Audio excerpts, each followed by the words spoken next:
வணக்கம். நாலடியார் பாடல் எண் 116.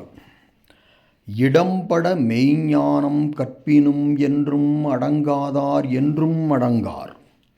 தடங்கண்ணாய் உப்பொடு நெய் பால் தயிர் காயம் பெய்து அடினும் கைப்பு அரா பேய்ச்சுரையின் காய்.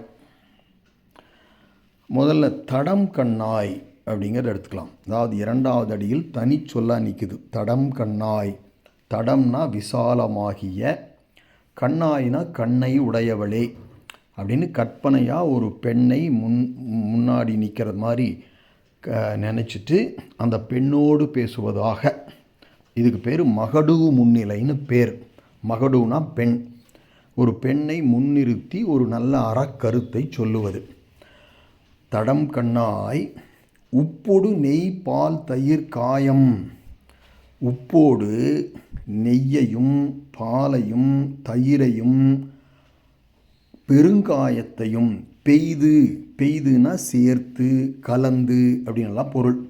அடினும், அடுதல்னா சமைத்தல். இது எல்லாத்தையும் சேர்த்து சமைக்கப்பட்டாலும், எது சமைக்கப்பட்டாலும் பேய்ச்சுரையின் காய். சுரைக்காயில் பேய்ச்சுரைக்காய் என்ற ஒரு வகை உண்டு. அந்த பேய்ச்சுரைக்காய் இயல்பாகவே கசப்புத்தன்மை உள்ளதனால் கசப்பு நீங்காதனவாம். கைப்புனா கசப்பு. அந்த பேய்ச்சுரைக்காய் கைப்பு அரா. அதுபோல அடங்காதார்.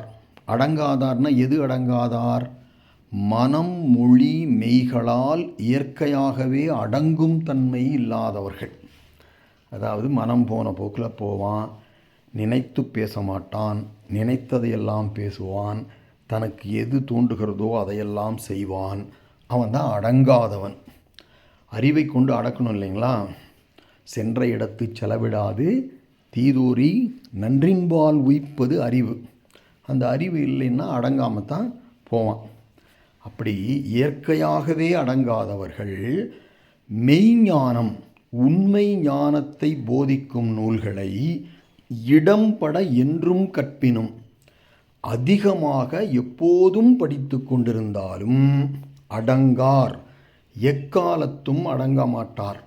காரணம், அவ்வாறு அடங்காமல் இருப்பதுதான் அவர்களது இயல்பு. நுண்ணிய நூல் பல கற்பினும் தன் உண்மை அறிவே மிகும் என்பது வள்ளுவனார் வாக்கு.